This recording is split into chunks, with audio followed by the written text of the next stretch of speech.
Good afternoon, everyone. Good to see you all today. My name is Hayat Sindi. I'm advisor to the President of the Islamic Development Bank. I'm also one of the team member expert at United Nations to see STI as a core of SDGs. As we hear today from His Royal Highness Prince Hassan, and also from the Ambassador or Prime Minister of Hungary, that water scarcity remains one of the most critical challenges to the Arab region and actually to the world. This session considers the ongoing water challenges that persist, that we have observed so far over time, and what we see for the future. As a starting point for this discussion, three pillars in our discussion. The first one, water diplomacy and trust, and creating a new vision for science water diplomacy and placing that within SDG. Second, promoting an effective governance to guide, to control, propose interventions. Third, deploying the right science and technology to match the water challenges. With them, I believe we'll be able to move forward toward fairness and efficiency, equal share of use of water resources, and sustainable use of water resources. I'm going to have this session two-part. The first part to begin by us considering where we are, and the second part, then we look to your inputs, all of you, and for our panelists, and the future we are aiming for. As I mentioned, to begin by us considering where we are so lucky today to have great distinguished panelists with us. I will start with His Excellency, Dr. Hassan Al-Janabi. He is the Minister of Water Resources of Iraq and the current chair of the Arab Ministerial Council on Water. Please, Your Excellency, would you mind if you take the floor? Thank you very much, Ms. Hayat. I'm not Jabani, I'm Janabi. It could be mean closer. My friend Gaith yesterday introduced a little change to my presentations. So I'll be sort of talking a little bit as a chair of the Arab Council of Water Ministers. And then I think they accommodated a small presentation for me. So please allow me for that. But I would like to recognize here the presence of our ambassador, Ms. Safiya Sahel, some of the friends, Excellency Bakhtiyar Amin, former minister in the cabinet, Mohammed Jabouri, former minister of Iraqi cabinet, Dr. Karim Wahid, former minister of Iraqi cabinet, distinguished guests, and of course the presence of some of my friends, professor that I follow my entire professional life, but this is the first time we sit on the panel at the same day, but I'm one of the people who learned a lot from Professor Nagy. I can see my friend Professor Waleed and others, and I apologize if I don't recognize the rest. So I will be switching to Arabic. I know that there is a translation because I am the chair of the Council of Arab Ministers of Water. Go ahead. سيدات والسادة الحضور، ممثلو الدول والمنظمات الدولية والإقليمية المحترمون، أتوجه باسمي. I think we need translation, right? Yeah.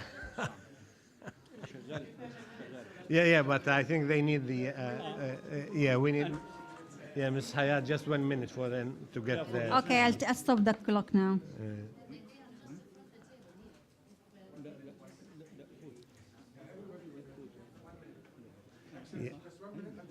Yeah, sure.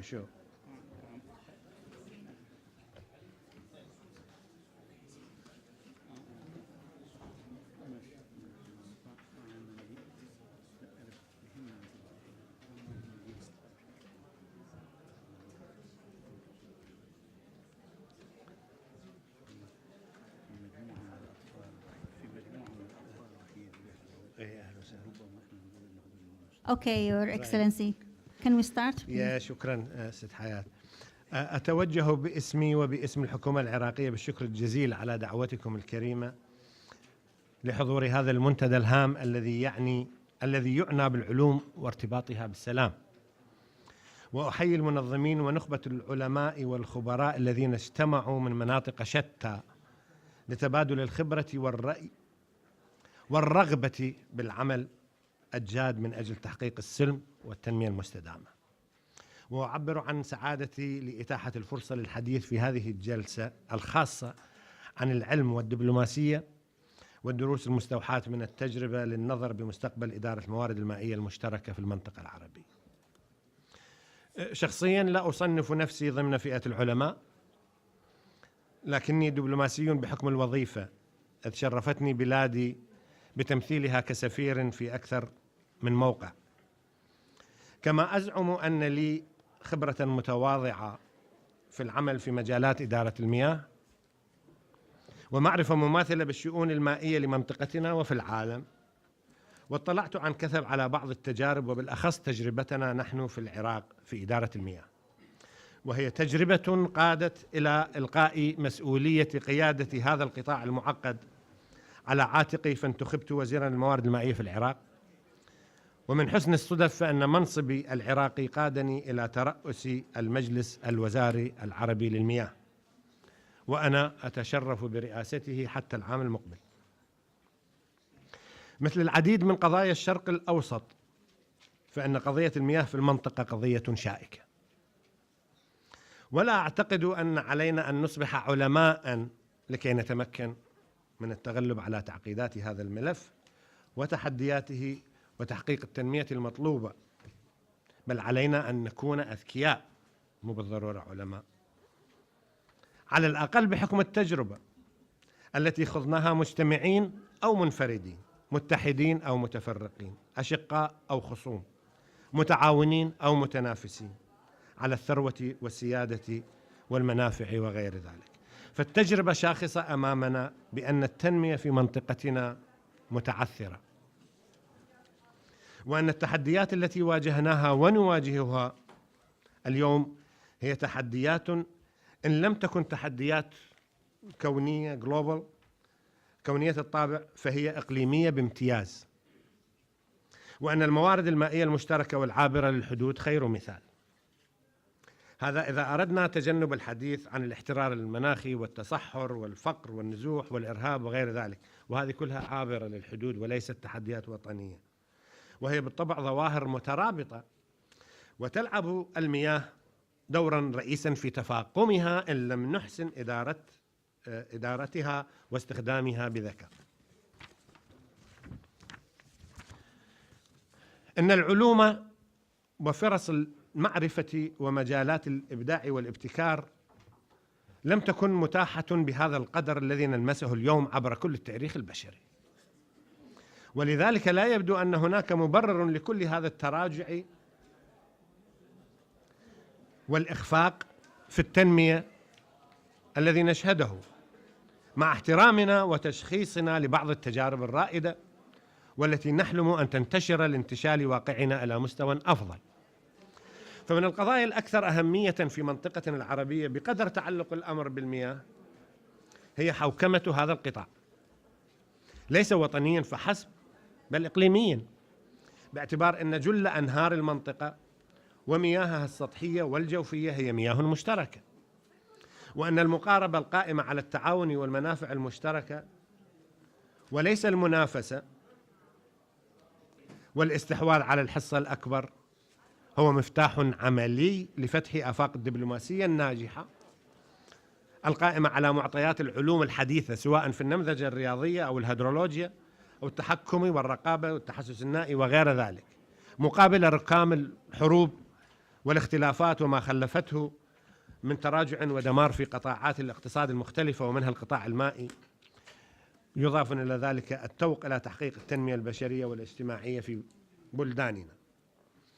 لذلك فإن المنطقة باعتقادي بحاجة إلى إطلاق برامج حوكمة للموارد المائية تتناسب مع المعطيات الجديدة، وأعتقد أننا بحاجة حقيقية للدعم الدولي في هذا الإطار لتحسين أداء القطاع المائي ككل، سواء في استخداماته للأغراض الزراعية أو المنزلية أو الصناعية أو الاحتياجات البيئية الأخرى.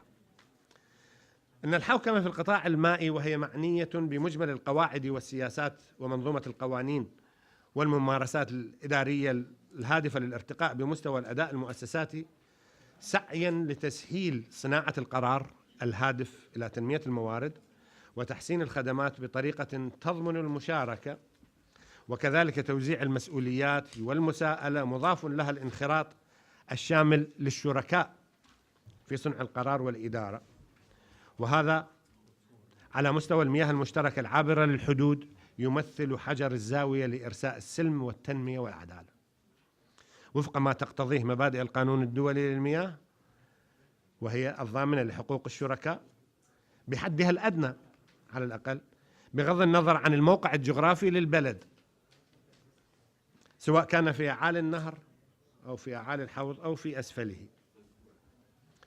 ومن هنا فإن الحوكمة الكفؤة والشفافة هي حجر الأساس للتعاطي الفاعل مع ظاهرة نقص المياه وشحتها في منطقتنا العربية، وهي آلية وإجراءات لا بد منها لتحسين الإدارة الرشيدة للموارد المائية المتوفرة إقليميا لتغطية الحاجات الإنسانية والاجتماعية والاقتصادية للسكان وضمان تحقيق الأمن المائي والرفاه الاقتصادي والاجتماعي. كما أننا نعتقد أن مشكلة المياه بكل أوجهها، سواء كانت في الحوكمة والاستخدام الأمثل أو على صعيد تحقيق الأمن المائي والغذائي ومواجهة التغيرات المناخية الضاغطة، لا يمكن أن تحل على الصعيد الوطني لوحده بمعزل عما يحصل خارج الحدود الوطنية. أي أن الحاجة إلى مقاربة إقليمية تشترط تنسيق البرامج وتعزيز المعرفة العلمية وتبادل المعلومات المناخية المتاحة وتطوير سياسات مشتركة على مستوى الأحواض النهرية وعلى مستوى الدول التي تشترك بالموارد المائية عبر حدودها السياسية.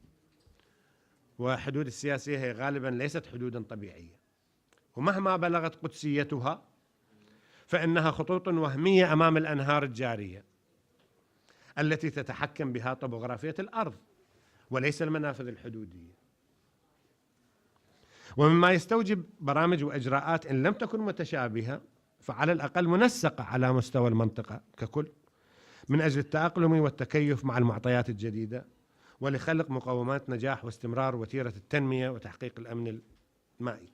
وأن هذه المقاربة هي جزء من التزامات الدول تجاه تحقيق أهداف التنمية المستدامة، وخاصة الهدف السادس، احنا نحكي عن المياه، فضلا عن التزاماتها بالاتفاقات الدولية الأخرى، اتفاقية مكافحة التصحر، اتفاقية الإطارية للتغير المناخي، اتفاقية الحفاظ على التنوع الأحيائي، وهلم جرة. السيدات والسادة الحضور، أن المجلس الوزاري العربي للمياه هو إطار إقليمي تنسيقي مرن، وأعتقد أنه فعال، وقد أثبت استمرارية ملموسة وتعاونا واضحا، وأصبح منتدى متعدد الأطراف لتبادل الخبرات والمعرفة وتطوير برامج ومشاريع تهدف إلى تحقيق الأمن المائي في المنطقة. وقد أثمر واحد من مشاريعه مؤخرا عن منجز علمي ملموس اختص بإيضاح تأثيرات التغيرات المناخية على الموارد المائية في المنطقة بالتعاون مع الأسكوا. البروفيسور وليد يهز رأسه كان معي في بيروت مؤخرا، والأطراف الداعمة الأخرى، حيث أبرز التقرير حقائق واستنتاجات وتوصيات جدية لا يمكن إهمالها أو تجاوزها، وهي تحتم بالنتيجة ضرورة العمل المشترك. وأخيرا فقد أبلغت، نعم أنا قلتها في البداية، بأن لدي فرصة لعرض الدروس المستخلصة من تجربتنا في إدارة حوضي دجلة والفرات أثناء هذه الجلسة، وبما يتناسب مع افتراضات ومخرجات المتوقعة من هذه المنتدى. لهذا سأكتفي بهذا القدر بانتظار تقديم تلك التجربة للخروج من خصوصيتها إلى إطارها الإقليمي والدولي. والسلام عليكم. شكرا معالي الوزير. أعتقد 4 نقاط ممكن يعني نستخلصها من هذه الكلمة جدا مهمة، اللي هو لابد من إطلاق برامج حوكمة للبرامج المائية، الدعم الدولي لحق الشراكة وحق التنمية، دور الابتكار والتكنولوجيا، وأيضا المقاربة الإقليمية حتى يكون هناك تبادل معلومات وتطوير سياسات مشتركة. شكرا معاليكم. الآن حنتقل إلى دكتور بشير الإمام. He is the Senior Program Specialist Water Science of the UNESCO Regional Bureau of Science and Technology in Arab State. He's going to give us an overview of the major water-related science diplomacy initiatives in the Arab region. Dr. Bashir, go ahead. Thank you very much, Professor Hayat. Of course, His Excellency has paved the way very well for what I'm going to do, and I appreciate that. I'm going to talk very briefly about some of the science initiatives, science diplomacy initiatives that took place in the region, and some areas in which we needed science diplomacy initiative, but we're looking forward to get more. As we know very well, the region is suffering from water scarcity. 7 countries of the region are considered among the poorest water resources in the world. In addition to suffering from water scarcity, we are the region that is very heavily dependent on transboundary resources, as we can see from the map with the blue color. And in this map, we can see that the darker the color, the more dependency on transboundary resources. We depend heavily on shared aquifers, as well as on shared international and or transboundary river basins. We'll be discussing very briefly some of the lessons we learned after reviewing some of the initiatives that took place in 3 case studies with respect to surface water. We'll talk a little bit about the Nile Basin, which we all know there were some major initiatives, including the Nile Basin Initiative that was very well supported by many countries and many agencies, in addition to a UNESCO initiative that was called Friend Nile. Then we will discuss a little bit about the Jordan River, and then we'll move to the Euphrates River, in which I'm hoping that His Excellency, as he discussed, will elaborate and shed far more light on the experience there. With respect to the Nile Basin, there was one of the initiatives that took place in the Nile Basin. It took for a long time, it's been ongoing. It's the Nile Basin Initiative. It has a very important vision, which was the shared vision objective, which basically hoped to establish a sustainable development of the water resources of the basins by building capacities, by sharing knowledge, by establishing some framework for cooperation in the basin.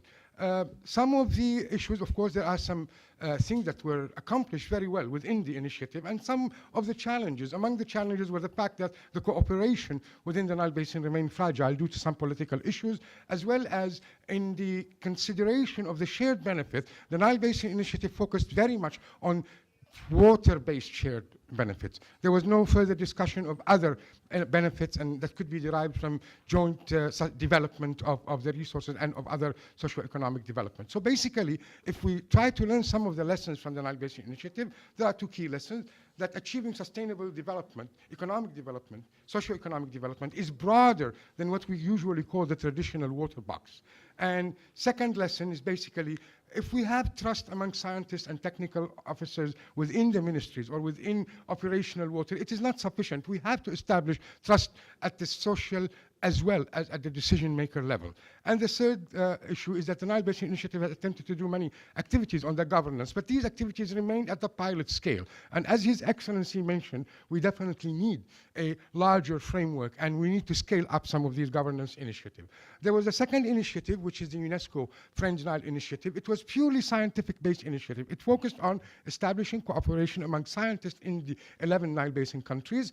It had major successes, for example, in establishing scientific leadership, in promoting capacity and establishing scientific leadership in the basin with each country. It was very successful in establishing hubs for key issues, key technical aspects of the Nile Basin.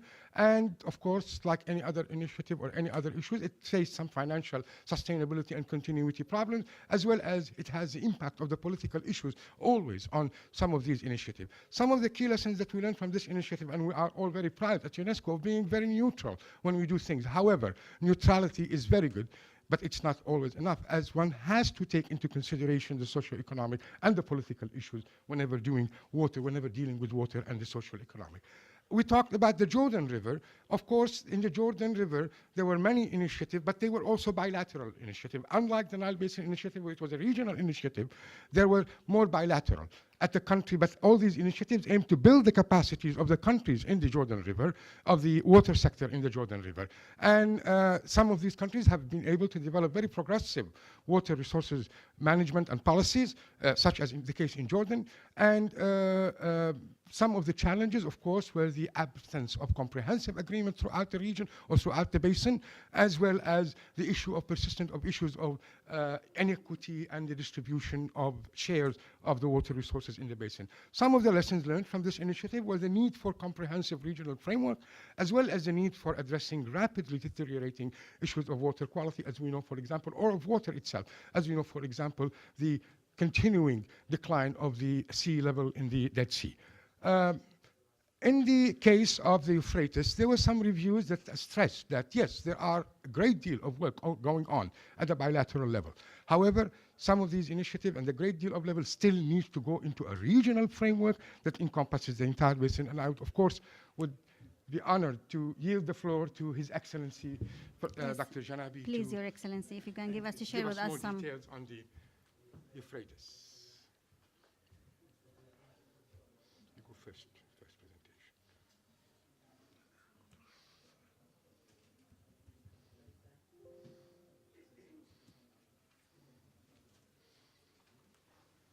Excellency.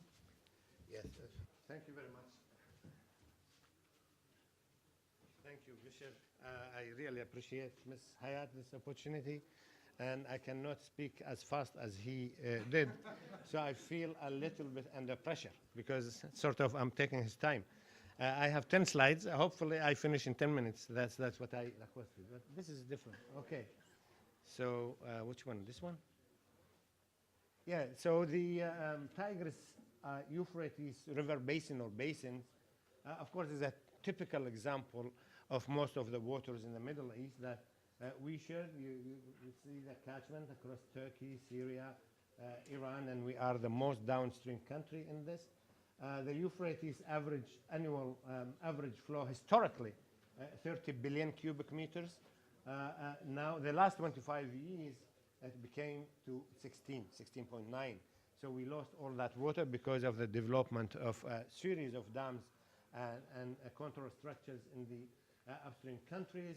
And the contribution of the countries to the river is also, you can see that the Euphrates, 85% of the Euphrates river water comes from Turkey. And there you see some information regarding the Tigris River, where we also lost something like 40% of it. The contribution still mostly from outside our national borders. One of the very specific and very significant, very important and very sensitive area in our country is the Iraqi marshes, the ancient Mesopotamian marshes. This is a picture, an image that's taken in 1970, and the green color is water and vegetation, and the red color is deep water, basically. So these are, this area is around 15 to 20,000 square meters, used to be covered with water. This is twice as big as the area of Lebanon, to appreciate the size of this area. So this is the Tigris, this is the Euphrates, and this is the central marshes, Hamar marshes and Hawaiza marsh. And of course, is one water body connected to the river system.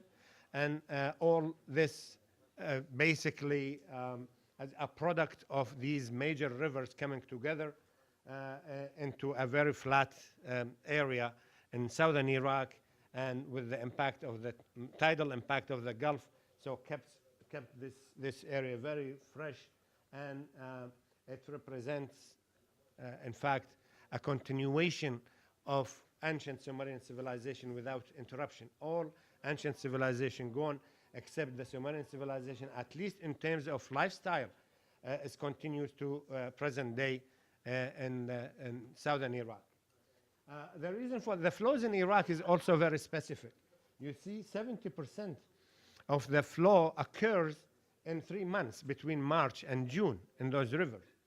So the maximum irrigation demand takes place between July and September, where we have only 10% of the inflows that occurs in the river, 20% between October and February, and that's why this seasonal flow is very important. When this huge amount of water, nearly 100 billion cubic meters, comes like in 3 months, combination with the tide, with the flat area of Iraq in the south. The difference between Baghdad and Basra, for example, Baghdad is the capital city, Basra is the most southern major city in Iraq, is 500 kilometers distance between them, but the difference in ground level is only 35 meters. So it's nearly very flat. It's 4 centimeters per kilometer.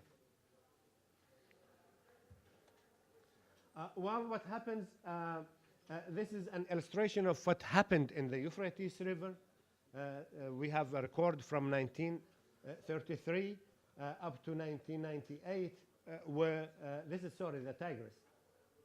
Yeah, it's around 50 billion cubic meters. The last 20 years is 30 billion. This is the average. This is the Euphrates River, is even more dramatic, where now we are getting the last 20 or 30 years is nearly half of what we used to get historically. And this is the reason why. So the shared water resources, competition versus cooperation. Ladies and gentlemen, competition on water resources is not the right approach. We compete when we want to win something. You compete where you want to come first, you know, in a sport, but when it comes to water, you cannot compete with your neighbors, with your riparians. You have to cooperate. You cannot just take it away all for that. You cannot compete for water, but cooperation is the right approach. And you see those dams in different color. There are the Turkish dams on the Euphrates. Then you've got the Syrian dams, and then we have one dam on inside the Iraqi territories. The same thing on the Tigris River, and those at the bottom right-hand side were built in Iran. All these took place in the last 20 to 30 years. So it's very heavily controlled now in the river, and there is a dam that came online in Turkey in March. We were told just recently that's Eliso Dam, which is really one of the biggest dams in our area. This is another illustration where when you build a dam, the natural way of behaving, this is the hydrograph will go, see, in March, April, May, we used to have the flood. When you build a dam, you know, the other color, this color is after building the dam. So complete change of the natural hydrologic. Then we have the terrorism and Daesh. And Daesh basically, they weaponize the water infrastructure. This is an illustration of the Ramadi barrage. Ramadi barrage was built as a part of a complex of infrastructure to control water back in the 50s, in 1956. This is beautiful structure. This is before Daesh occupied it, and this is after liberation and defeating Daesh. This is what happened, what was left from the Ramadi barrage, which is an excellent infrastructure since the 50s. So before that, the UNEP, UN Environment now it's called, just released a quick assessment on the impact of Daesh destruction of Iraqi water resources. They came up with 600 million damages into our structures in the Euphrates stretch. Well, water diplomacy, I think our relations with our neighbors, at least water-wise, is getting better. At least now we are talking to each other, and they are listening to us. I visited Turkey I became a minister in August last year, and I visited Turkey in March. And for the first time, I felt that we could talk very frankly about these issues. I put all our concerns on the table. One of my approaches in managing the water resources that nothing is going to be hidden. Everything is going to be on the table. The people should know everything what we do, and the information is available for the public and for the international friends and international community, including the issue of Mosul Dam. I was just asked by Professor Nagy about Mosul Dam. Everybody heard about Mosul Dam technical issues. So we have no secret in this. That's why I think we are finding a listening ear. The Turks, they just informed. Here I was part of the Iraqi delegation headed by the Prime Minister in Turkey just last week. And the other picture is in Iran, where we met the senior people, the president, and we were told in this meeting that Eliso Dam, which is as big as Mosul Dam, which can store 11 billion cubic meters of storage of water, and this is more than 50% of the annual average yield of the Tigris River. So it's going to be augmented in March this year. And I said in March, between March and June, 70% of the flow in the river takes place. So basically, Iraq will be deprived its ability to store water for next season. But we are hopeful with the current conditions between the two countries, we can reach an agreement with our neighbors so that we minimize the damage on our country and for the region as well. This is Mosul Dam, the latest picture, one of the latest pictures where we fixed one of the gates, bottom outlet gates. It was damaged like in 2013. After 3 years, it should be shut down not more than 1 month. It's been shut down for 3 years, but we fixed it in our partnership with the Italian company, Trevi, and the supervision of the U.S. Corps of Engineers. So this three partnership agreement in managing this issue is working very well for our people and for this infrastructure. Thank you very much. Sorry. Thank you, Your Excellency. And I really thank you for sticking by the time, exactly 10 minutes. Would you go ahead and finish your remarks? No, actually, I would recognize His Excellency, representative of the Minister of Water Resources in Jordan, Go ahead. as a host country of this event. I am Ali Subah, Acting Secretary General in the Ministry of Water and Irrigation. On behalf of His Excellency, I would like to welcome all of you and thank UNESCO for this organizing nice meeting relating to very important issue, which is transboundary and the SDGs. Jordan is a special country. We are from the north, we are downstream country. From the south, we are downstream country. Where is the water resources available? In the north, Syria upstream. In the south, Saudi Arabia is upstream for groundwater. In the east, we are upstream, but unfortunately, there is no any resources to capture there. In the west, we are upstream, but the nature not allow us to stop the flowing water, discharging water from the highland to the lowest point where we are now at the Dead Sea. So by nature, the water will go to the Dead Sea. Jordan, per capita, for all uses, less than 100 cubic meter, where the poverty line is 1,000. But we still manage to supply our people and related investments in the area with the minimum needed water.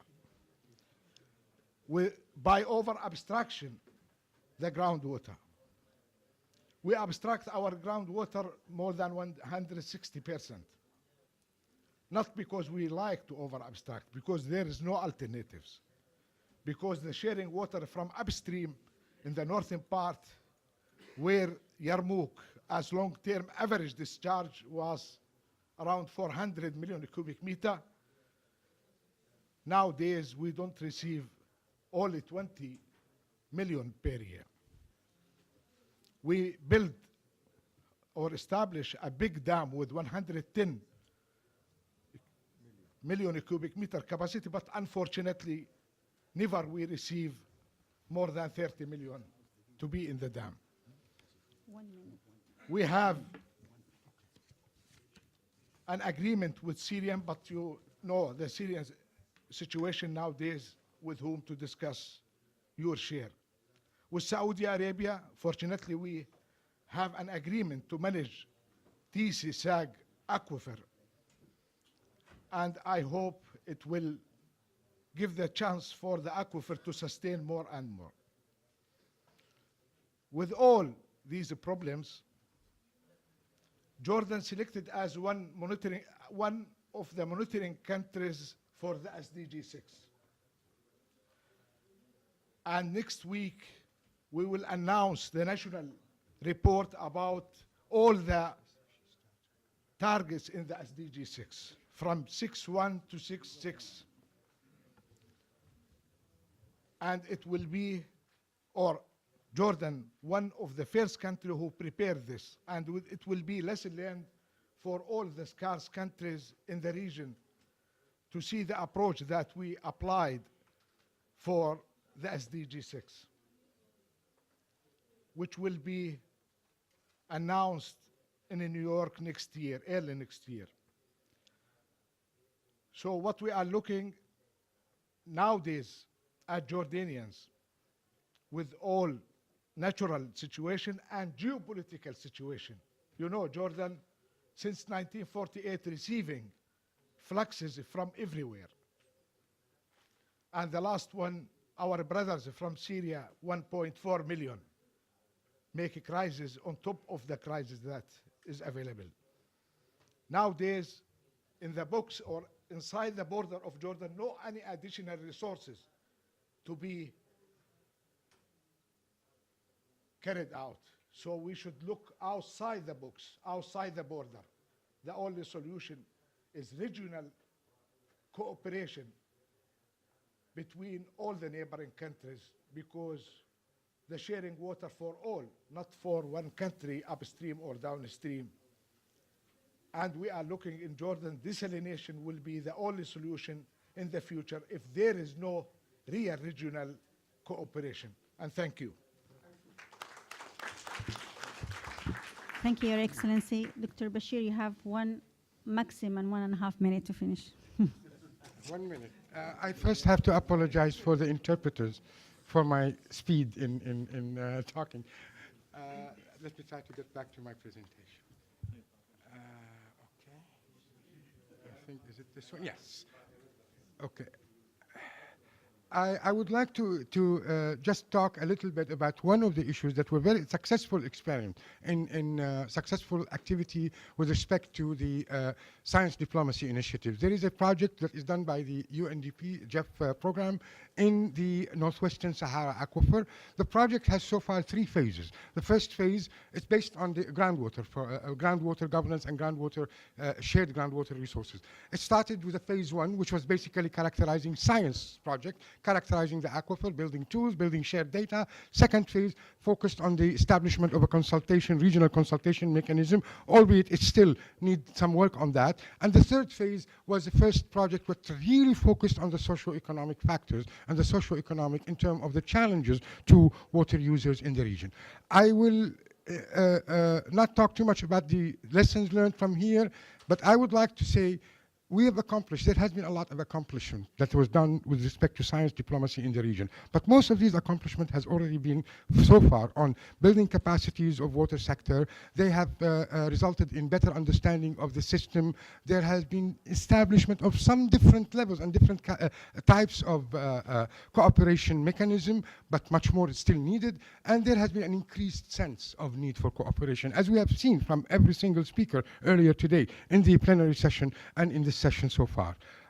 On terms of the lessons, we can say that science diplomacy can no longer focus only on sectoral issues, particularly in the water sector. We need to start addressing issues of the socio-economic development. We need to start addressing the broader issues of governance, and we need to realize that transparency with respect to water information, as we have heard from His Excellency as well, is a prerequisite for cooperation. You have to be able to share information, you have to be able to receive information. So it's a prerequisite for cooperation. Second thing is that the need to have appropriate, or what we can say, the right type of science that can support the developmental priorities of the country, particularly when it is related to countries that are very heavily dependent on transboundary resources. Question we always have to ask ourselves is, are we better off? I think we are slightly here and there, but not necessarily, because the reality of benefit sharing has not been realized in any fully realized in any of these initiatives. In the Nile Basin Initiative, we still have not realized that. We also noticed that the state of the water system continues to decline. Water quality is still a challenge. The per capita availability for each person is still getting lower. So we need something new, and I'm hoping that Dr. Ghais will provide with more information on some of the Thank you, vision Dr. and Bashir, mission. And very thank much you very for much. your initiatives. Again, thank you. Thank you, Dr. Bashir, for the initiatives and the lessons learned. And I think we're going to open the floor later. But now, as you heard from Dr. Bashir, now we want to look for the future. I'm going to introduce now Dr. Ghaith Faris. He's the director of the UNESCO Regional Bureau for Science in the Arab state, Cairo. Dr. Ghaith is going to give us the outlines of the Water Security for All Science Diplomacy for Sustainable Development Initiative. Dr. Ghaith, you have 5 minutes, please, so if you can stick to time so we can open the floor for the rest of the panelists. Well, thank you. Thank you very much. I will start actually by the very questions that my colleague just ended with. After having about 50, 60 years of water diplomacy, science diplomacy initiatives in the Arab region, really, are we better off? Are we worse off, or are we the same? For all practical purposes, as said, shall I say, water issues still persist. We have deteriorating water status. Yes, there has been improvements here and there, but all evidence actually points that we are far away from being where we would like to. So along with that, and after revision of all these, shall I say, science initiatives and the lessons learned, we tried simply, let's go back to the basics. Water is the most pressing, persisting issue. So water is still a persisting issue in the Arab region. We are, should I say, at the bottom of the scale when it comes to the water budgets. Water, regional water, it's highly interlinked. This is a fact. Without going into details, simply put, and I think His Excellency echoed that, and all, simply put, we have to cooperate. Not necessarily because we love each other, not necessarily because, for whatever for very simple reason, that we need to coexist. There's no other reason. So, it's inevitable. Water security for all, we all need water security. So water security, as we defined it in the Arab Water Governance Report, which I had the honor of coordinating with other colleagues. Here we have Walid and others who participated with us. Water security refers to the availability of an acceptable quantity and quality of water for health, livelihood, ecosystems, and production, coupled with an accessible level of water-related risks to people, environments, and economics. So basically, water is a major input. Water security is not a luxury, it's a need. And we all need it, and we have to recognize the same way we need it, the others need it. So we have to recognize that. Again, one major conclusion, ultimately, looking at all the experiences, we are talking, the ultimate thing is, water is a crisis of governance, not even management, mind you. Management is the implementation on the ground, but we are talking governance, which is the upper level or the higher level of how we look at it. Effective governance is definitely needed to look at the vulnerability, the value, and it should adopt or good management principles such as IWRM should follow. However, we all should recognize that we have lots of impediments, unclear overlapping responsibilities, inefficient institutions, insufficient funding, centralized decision-making, limited public engagement, which is, again, a major, shall I say, impediment, and ineffective regulations and enforcement. In many cases, we do have regulations, but do we really enforce them? That's another issue. So, again, maybe I'm borrowing from the Arab Water Governance Report. Water governance has a social dimension, it has an economic, environmental dimension, and we have to recognize the political dimension. We cannot ignore it. We cannot really just keep an eye, say, yes, that's it. So appropriate, cost-effective science and technologies are needed, appropriate framework for science diplomacy to actually provide the platform to implement water governance, effective water governance, not any water governance, at the regional level, among countries and within the countries, because we also have competing priorities within the countries themselves, in many cases, which have to be addressed.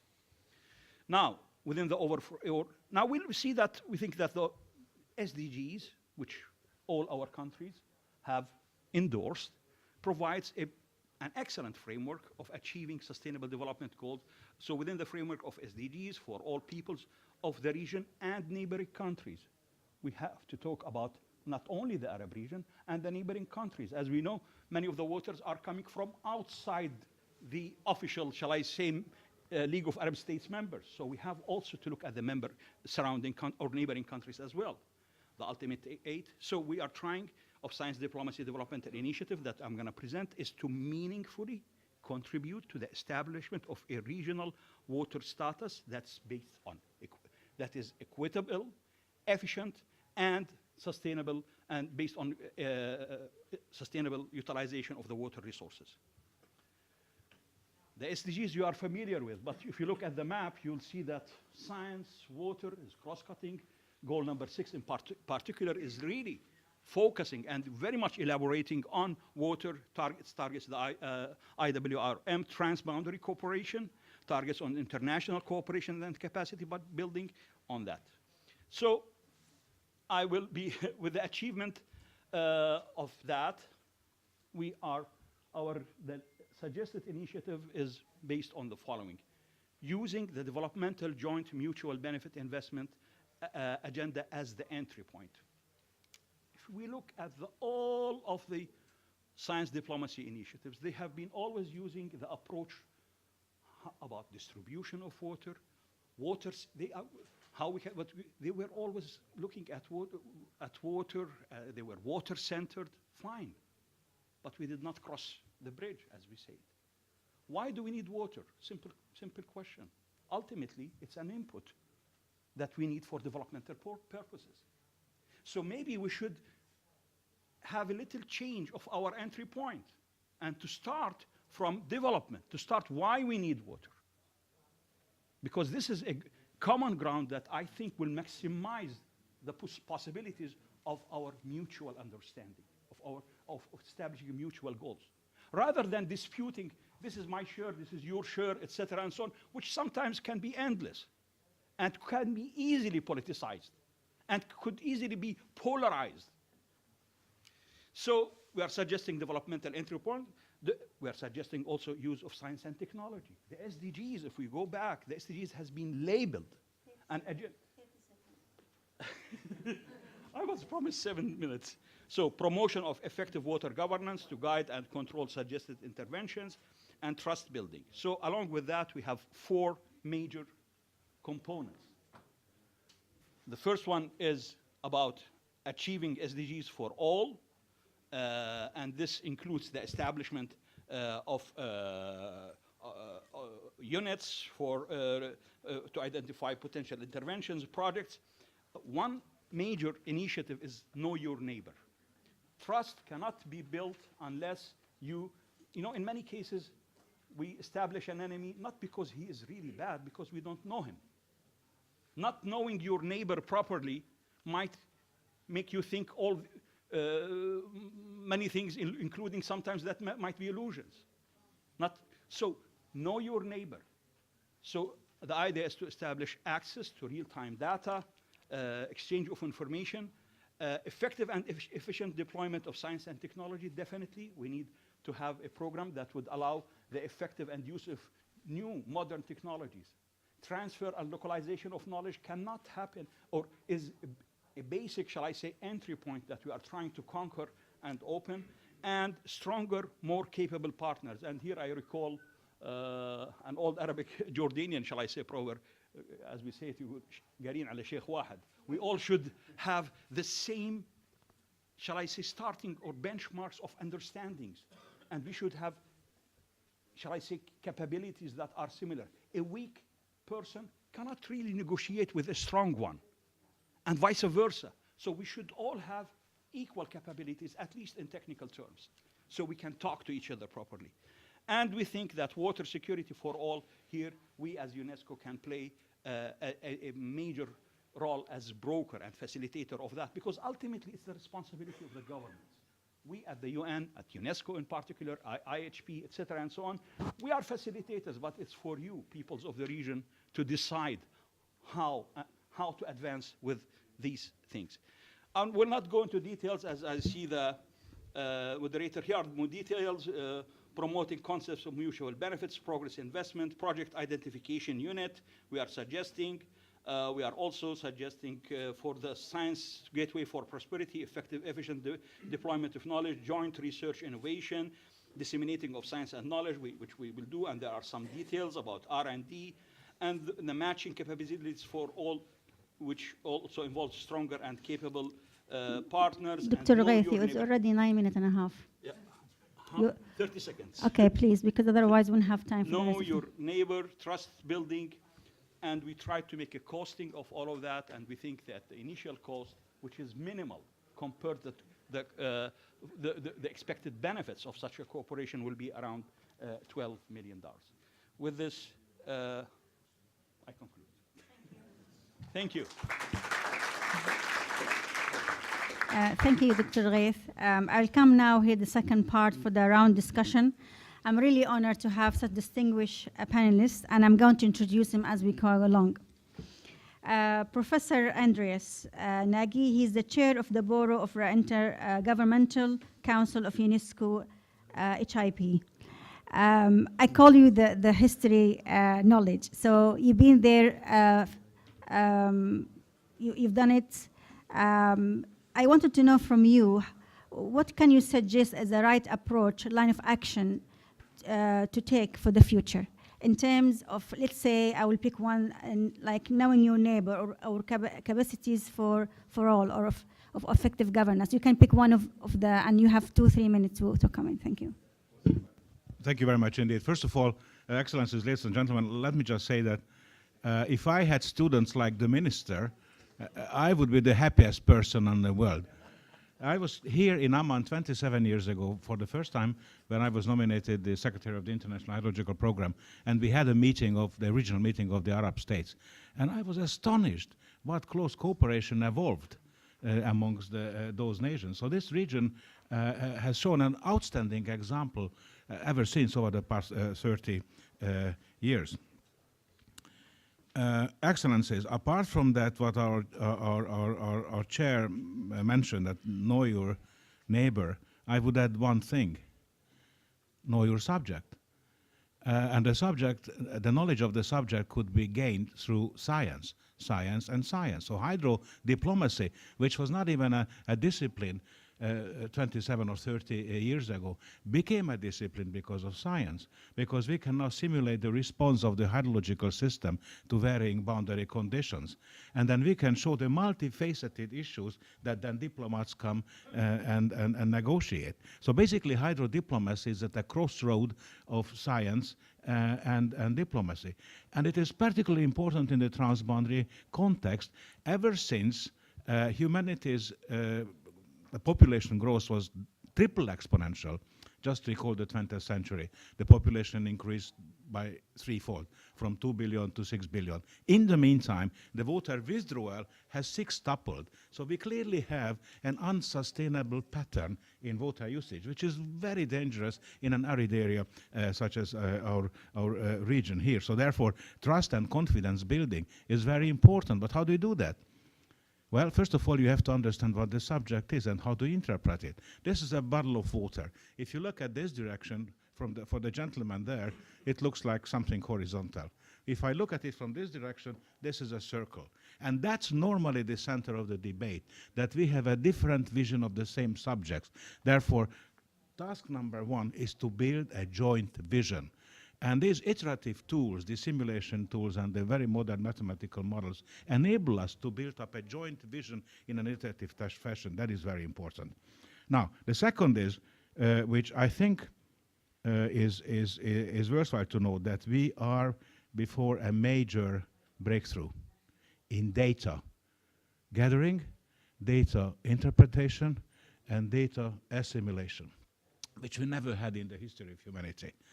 And that gave an asymmetric position to countries who were, for instance, downstream. Often, upstream countries use the knowledge of their data on the hydrology of the river as a negotiation chip.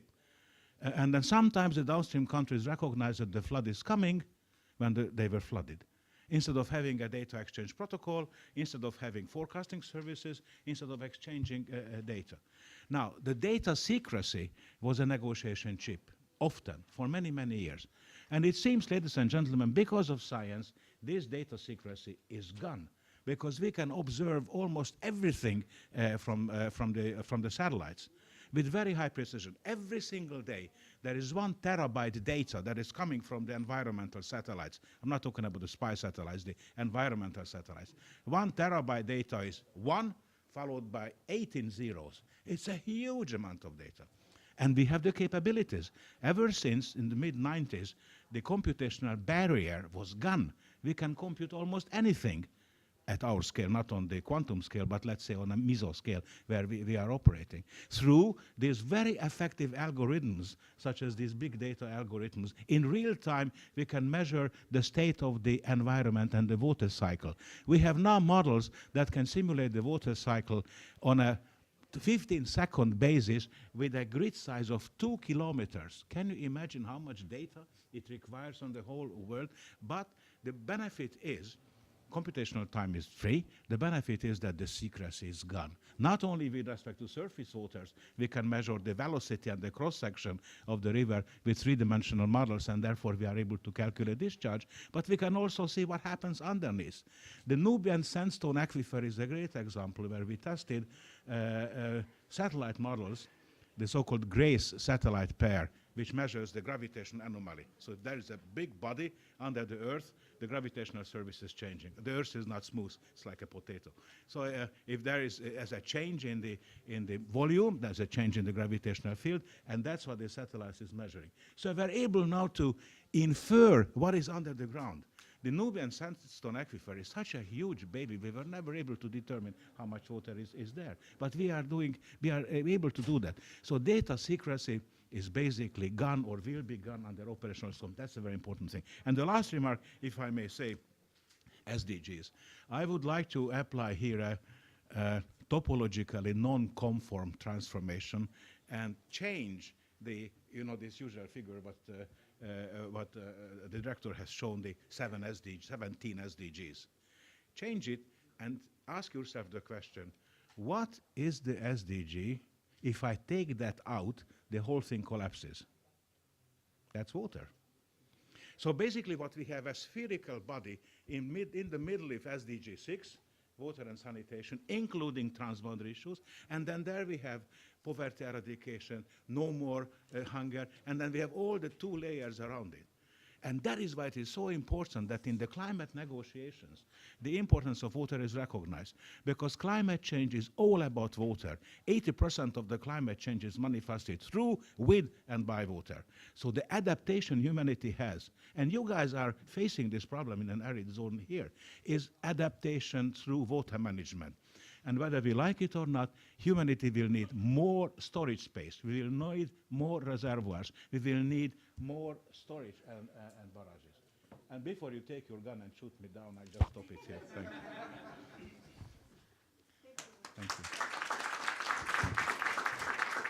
Thank you, Professor. Yeah, you mentioned a very important point. You mentioned trust. You mentioned knowing your subject.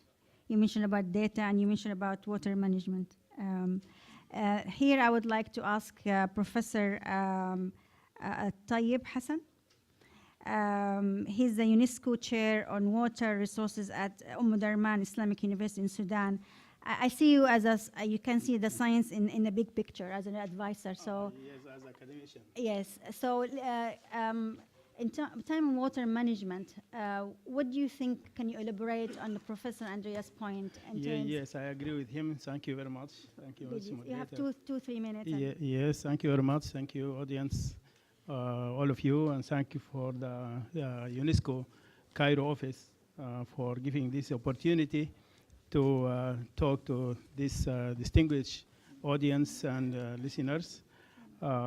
You see, I agree that water scarcity is nowadays becoming crucial and persisting problem in the Arab region and most of countries of poor water resources.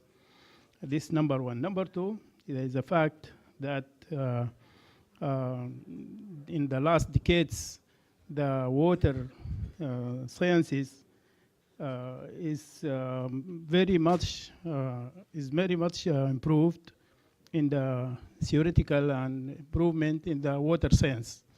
On the other hand, there is some part which is said right now about the management of the water resources. No big effort has been yet made in the management of the water resources. That's why very much important to concentrate in the what's called the IWRM, Integrated Water Resources Management. We are in the UNESCO chair in water resources in Omdurman Islamic University, Sudan. Notice that in Sudan. You see in Sudan there is many people working on the water resources. For example, the people of the universities, from the farmers, from the geotechnical and geological efforts. Most of them work on the same region, but they do not work integrally.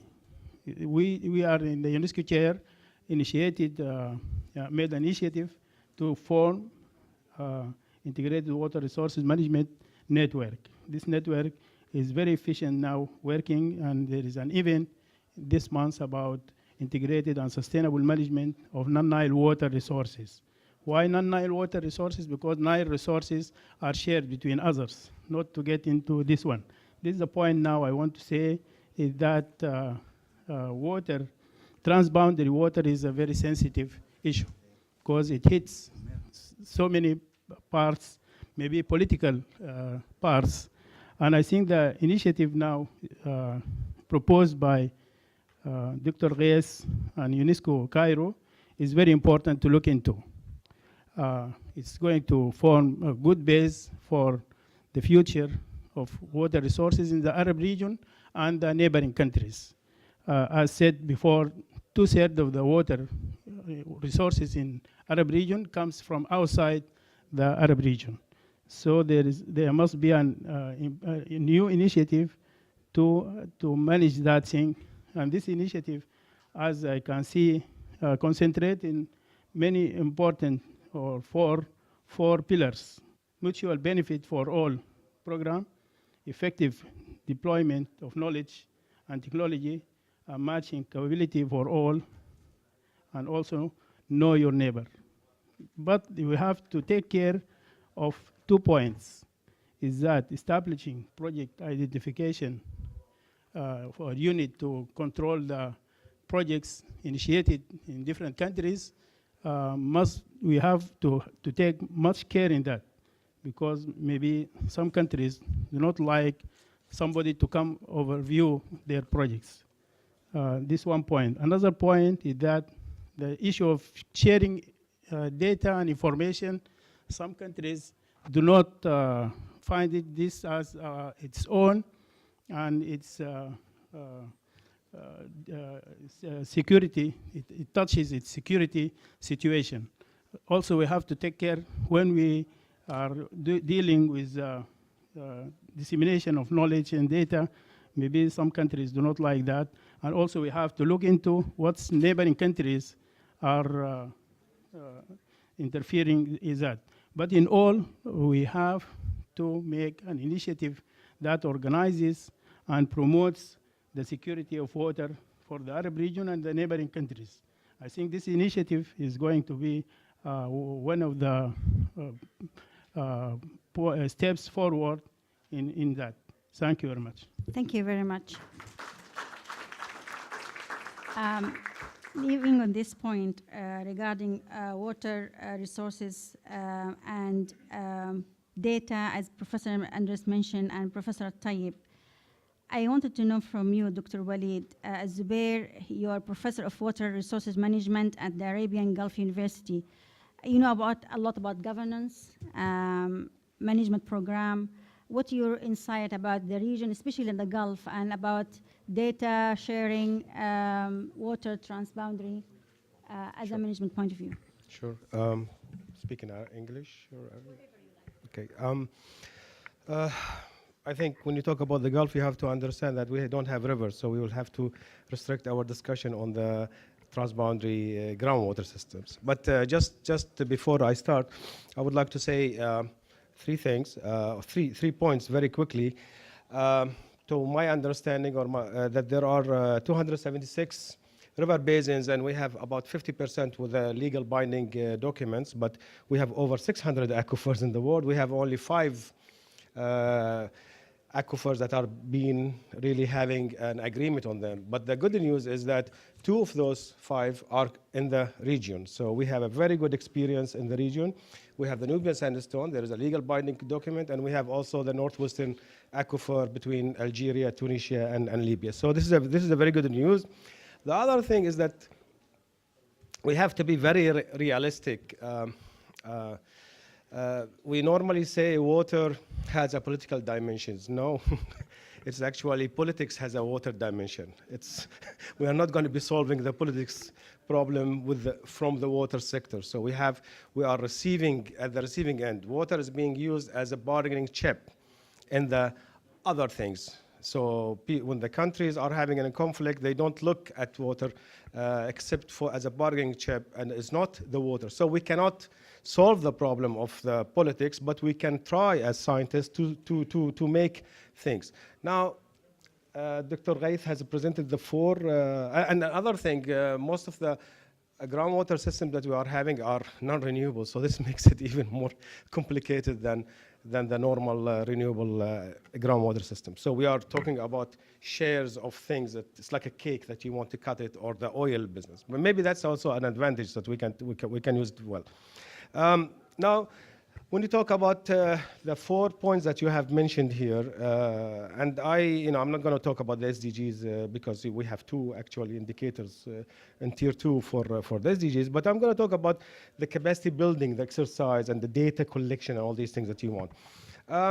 It has, from the literature and from all the experiences we have seen, that the best practice of that has reached at the end an agreement. It started with scientists. Actually, all these, this is what we have seen in the literature, that it starts with the professionals' cooperation. It doesn't start with politicians. It starts with the professional cooperation that, what happened in the Nubian sandstone. The 2 people from Libya and from Egypt, from the ministry, sat together. They started to see each other in conferences. They started to talk with each other.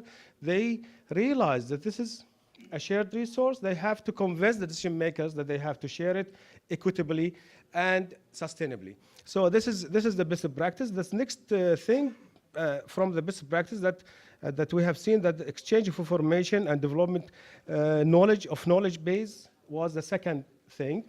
The third thing, there was a joint programs together that made things, and all these, I am very happy that I have seen all these already there in your program. And then ultimately there was a formal agreement.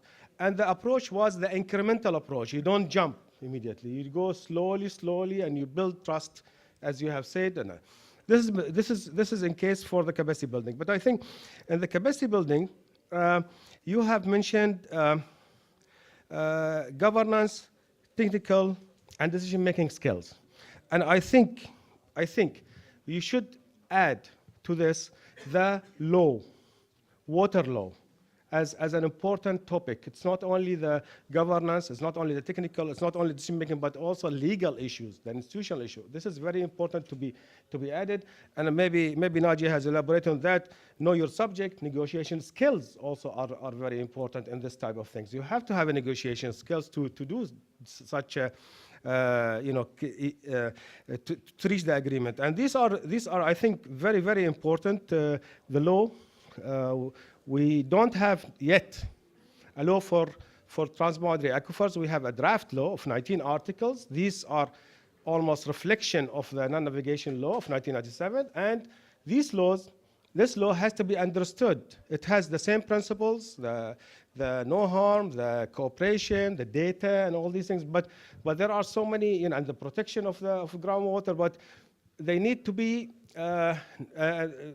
They do stir a lot of conflict between the countries because, and they are not, you know, agreeing on many parts of it.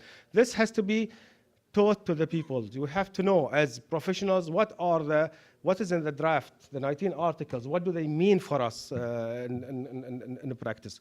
I don't think I have to, you know, add more than that. I'm going to leave the, you know, the rest of the issues to my colleagues. Thank you. Thank you, Dr. Walid. Dr. Hakam Al-Alami, you are the advisor to His Royal Highness Prince Al Hassan bin Talal on water and sanitation, Majlis Al Hassan. You hear Dr. Walid mention about laws, negotiation, how we can bring the picture closer to the decision makers.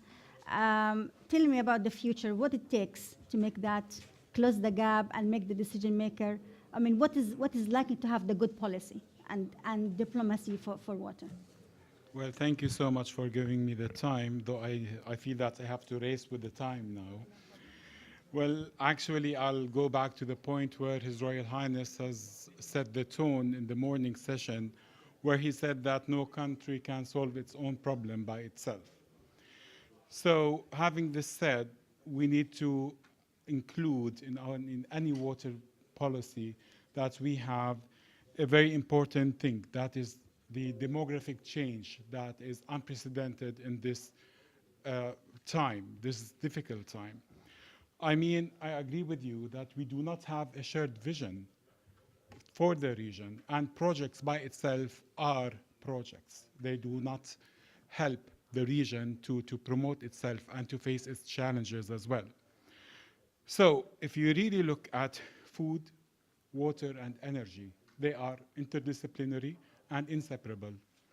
We cannot, for example, ignore their social depth that pours directly to the security of the region with all its dimensions. So, in other words, we cannot have a policy without addressing a fast-track projects. We cannot tell the people in Gaza, the marginalized people, to wait another 3 or 4 years because we're working on a diplomacy, on a water diplomacy that has a lot of technology transfer and the change of the know-how. And you starve to death or you do not have adequate amounts of water because we're working on a strategy. So the first part of that should be of creating a fast-track solution to face the challenges of the marginalized people and to empower them. Then we're still talking about rehabilitation of the Jordan River Valley, the Tigris Valley. We do not still think regionally. Why don't we think of rehabilitation, the great African Rift Valley, as His Royal Highness would always remind us to do? Then, I do not know if we have ever thought of the creation of the Middle East Regional Modeling Group, for example, on energy, water, and food. Have we ever thought of initiating a solar farm project that would help the whole region to cooperate together? Have we ever thought of economic incentives for such mega projects? I think that this should all be included into our regional diplomacy or our regional tactic. I would also like us to have another review on the water treaties that already existing. Our treaties, are, you know, are aged, are ancient now. We really need to look into them. We really need to revisit them and also try to fairly distribute our portions of water. Finally, I will not take much more time, but I think we should really look into modern things of preparing or saving water. We do not only need non-conventional ways of water management and water governance. For example, we do never use the virtual water concept in our region. I think this should be revisited and reconsidered.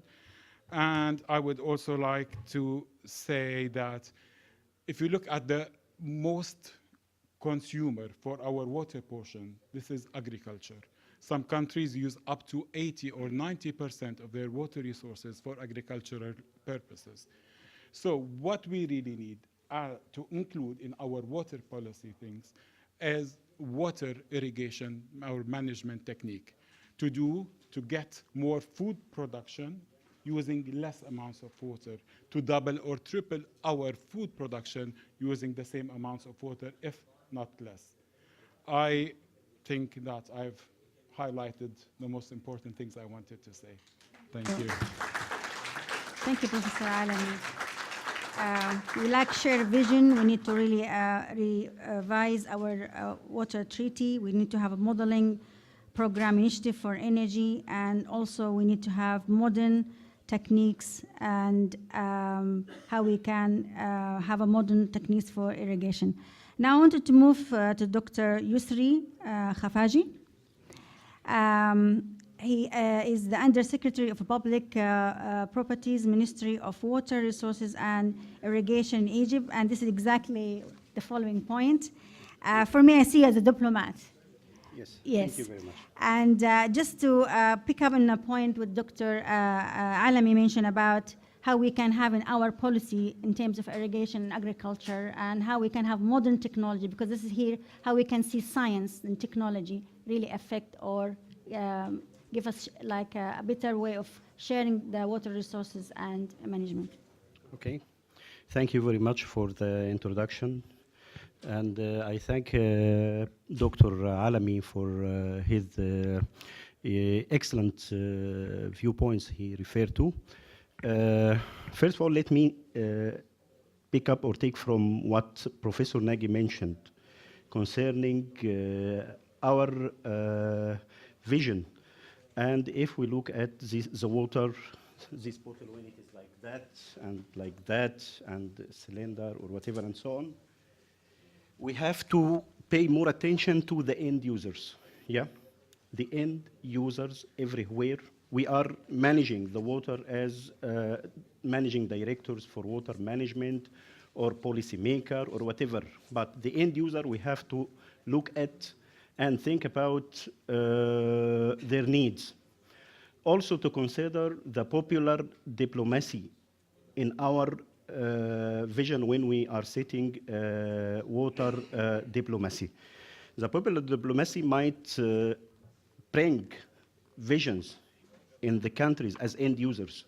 Popular diplomacy is the end users. What I mean, I have been working in Uganda as the head of Egyptian mission Uganda as a technical representation for water management abroad. The bilateral cooperation is one good tool to make closer vision amongst the people, the end users. We did there some projects, which is the people felt the other or the neighbor or the people who are sharing the same water resource are concerning of each other. We have main concern with the people there who are suffering of water scarcity, even if they are they have the rainfall, plenty of rainfall water resource, but the quality issue. They digested what are the problems of the downstream users, the upstream users, when you provide for them a service in terms of make them access to safe drinking water and so on, and to eradicate some of their problem, which is again gender issues, like the girls and the women went to moving for 3-4 kilometers, bringing water from this open. It's okay. What I would like to mean to look at the end user and to bring them together. They might affect the regimes everywhere with their needs and tell them we need to be together as this one main core, which was mentioned this morning, to bring the other to you and to go together and to make better future. Modernization of irrigation schemes is one crucial issue we have to look at and to consider in our policy for water management. In Egypt, we have a strategy for 2015, which has main 4 pillars. One of it is the development of water resources from different resources. Another one is rationalization of water use. We have to look at the rationalization of water use so that to save water, to best utilize the water you have, and also the awareness. Yani we have to raise the awareness of the users concerning that. So yani, we have so many, you can say, chances. Also, to best manage, yani, to change the challenges which we are facing here in the Arab countries, like the floods and disasters and so on, through changing it into a chance. Instead of losing the water and go to sea, we have to make some instrumentation, water management, to direct it somewhere to feed in, recharge the groundwater, and so on. This is one of the ways we have to do to develop the water resource and change the challenges into chances. Yeah. I don't want to go more. We know all, but yani, we have to have something. We are, again, policymakers. And I'll switch to what Dr. Walid mentioned. Dr. Walid mentioned something about the water laws.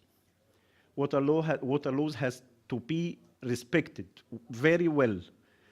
And I think we are, as Arab countries, we have to have the same and the common vision for improving our water resources and the conditions of the waterways, the water courses, and everywhere, and to invest much more. And I agree with him to have this regional, you can say, modeling group, which is, I think it will be a very good tool in hand and asset which we can build on, and you can maximize the chances of our water future.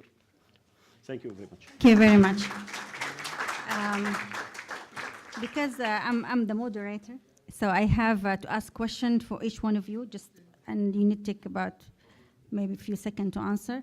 2 questions for me, very important, to summarize all of this. Maybe I can ask Dr. Angus and Your Excellency, how serious is the government of adopting a new approach for science and technology to solve water problems? From your experience, yes. I mean, the same question for you and the same. How serious the governments are really about adopting new modern or science technology in their own policy to solve water problems? Madam Chair, I think they better be serious, because if they don't, then they will be voted out by the people, since they will be shooting themselves royally on the foot. I mean, there is a political recognition how important water is, and intelligent governments respond to that. Because there are no big challenges and asymmetries, power asymmetries. We all learned at the university the classical Newtonian law that water flows downstream. Well, by the end of the 20th century, we had a new axiom: water flows where the money is. And that changes completely the picture from a political point of view as well, because there are layers of society that are excluded, particularly the poor people. And to bring them out of poverty is a major political problem that politicians better deal with, because otherwise they will be wiped away by political movements. And water is an outstanding means of pulling out the poor populations from that. We had ample of examples in Kampala. We had a project where it worked beautifully. But madam, if just 1 second, I need to make a commercial break. Okay. Now, the commercial break is this.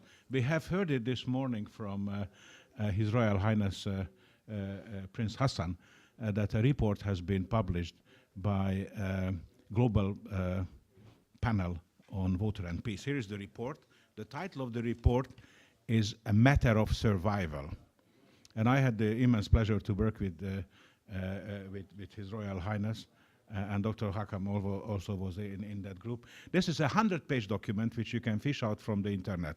Just look for a matter of survival. The group was fascinating because we had water lawyers, international humanitarian lawyers, we had military personnel there, retired, we had scientists, we had politicians, and the group was chaired by the former president of Slovenia, His Excellency Danilo Turk. And there's ample examples here from the Middle East. And the message that comes out from this report is very simple: water connects. And we have to do everything in our power to turn a potential conflict into a cooperation potential. Incidentally, so far, the only very serious conflict around water happened in the region, in Sumer. Not far from Baghdad, there were two cities, and Lagash, the two city-states, and they were fighting against each other for 3 days over irrigation rights and distribution of irrigation water. But the configuration of the irrigation system was so that a flow went from to Lagash and then from Lagash to And then if somebody was blocking it, then he or the leaders there were blocking themselves to have access to water. So it took 3 days of heavy fighting, but then rational thinking prevailed, and they come with an agreement. That was the first peace agreement on water between two city-states in current Iraq, which is in the Louvre in cuneiform form.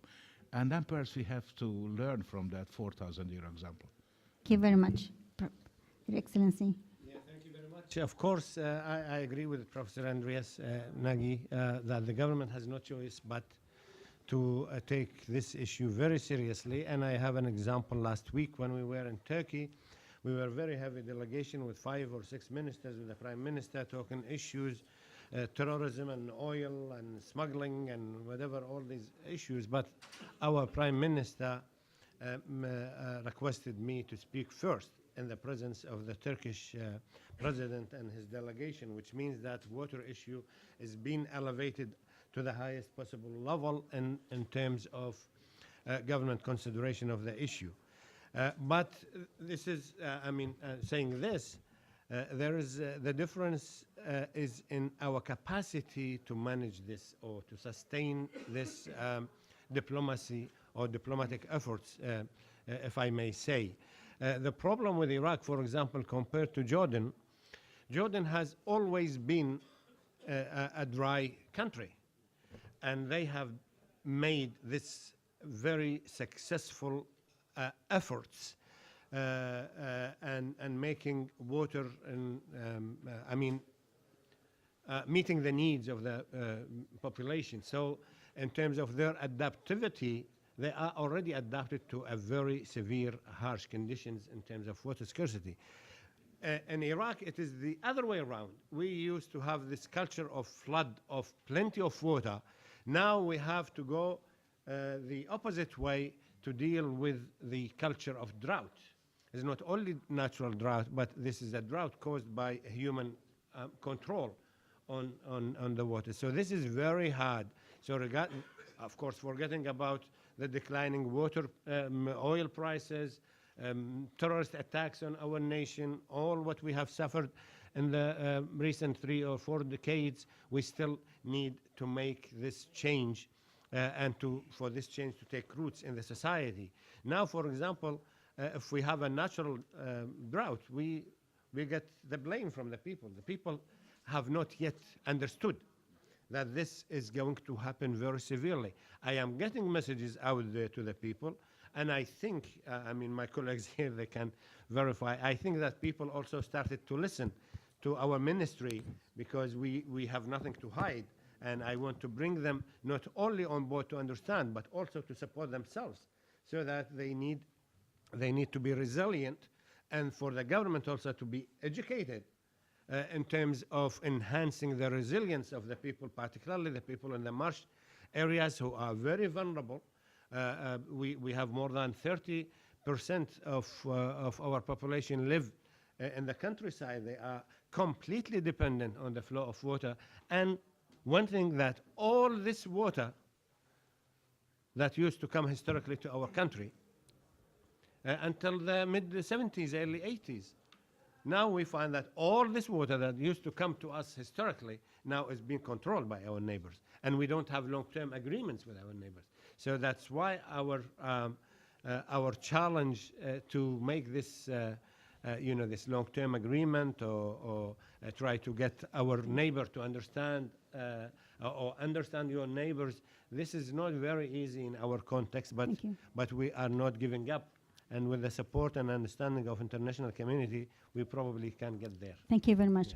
Dr. Hakam, Dr. Yusri, and Dr. Walid, and Dr. Tayyib, do we have a council, scientific council, a scientist dealing with the region water problem? Do we have that council or not? United, like for the Arab region, do we have a council? So maybe it's about time to have a council, scientific council. But do you mean? Relying on scientists from here and there, but we don't have a council. I'm sorry. I think we have a ministerial council, of course, and this is a very great development in the region. That now we have all the Arab ministers under the League of Arab States are sitting there, and His Excellency is. But I mean, like, okay, that's great but in terms of policy, but in terms of scientists, like. I think they rely have on technical advisory board who is meeting always before the meeting of the ministers, and they discuss and finalize their discussion. They are cooperating with all international agencies, and they provide this input to the ministers for decisions. Okay, Dr. Ghaith, you want to answer this? And also we have one just question to the public to answer. Yeah, let me just here interfere with one thing. I think there is one major issue that we have in the Arab region and possibly in the world at large, which is the policy-science interface. How much our politicians are listening to our scientists. This kind of dialogue between the decision makers, who are basically politicians, and scientists, is in many cases, shall I say, despite of all the good efforts and despite of all the goodwills, in many cases, this kind of linkage or this kind of nexus needs to be enhanced, particularly in the Arab region.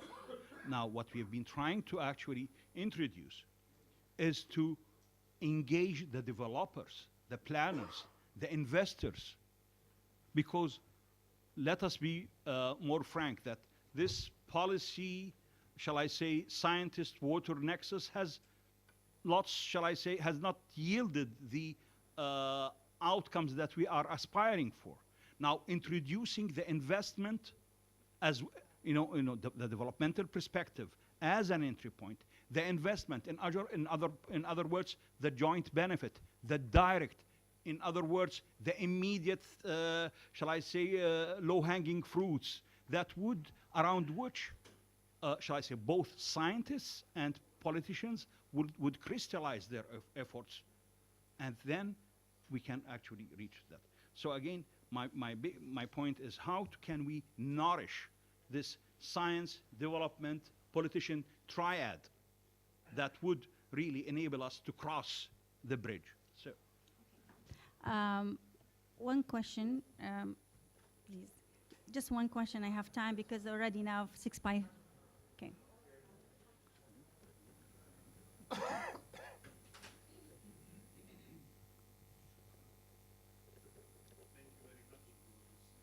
Can you introduce yourself, please? Minister of Human Rights from Iraq. Thank you for this fascinating presentation and session. As a human rights person, so water is life. Right to life is the first article in the Universal Declaration of Human Rights.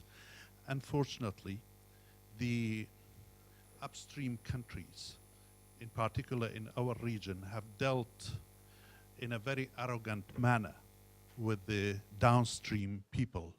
In our region, we do not have a commission like what this morning His Royal Highness Prince Hassan bin Talal touched upon, the cooperation of 300 cities around Rhine River. We don't have it around the basin of Tigris and the Euphrates, and we don't have a commission in our region, as in Ganges or Senegal River or Mekong or etc. So I hope that the Arab League will create a forum that they raise awareness about the water issue and water scarcity. We will double our population almost by 2050. And this is a major problem. And it's linked to food security and many other aspects, actually. And also, we need that UNESCO helps us to educate the consumption of water by the citizens of this region. And also religious institutions in their Friday prayers. I hope that once forever they will touch upon water issues, and that we do not, it's an education matter from kindergarten, as in Europe, how to use the water, how to consume the water, not in the way that we are doing. And from farmers' point of view, they see the what do you call it, the decline of the water. And we have the salinity problem in the marsh and in Iraq and so on, that the water from the Gulf comes up and it kills the biodiversity. It's terrible for the farmers and for agriculture and so on. So we need that the UN also does certain things regarding the international law. The international law is extremely weak when it comes to water issues. The agreements that you touched upon, they are quite weak. They are good, but they are not sufficient. And we hope that water cooperation will be in place, that we connect, and that water becomes an instrument for peace, not for conflict and wars in our region. So our curriculum needs to introduce the water issues in it. Thank you. Thank you very much. I'm sorry, I don't have any more time for questions, and I want to thank really deeply all my guests, and I'm sorry if I've been brutal, but this is what I do. Thank you very much. I'm really honored to have you all. Thank you. Thank you.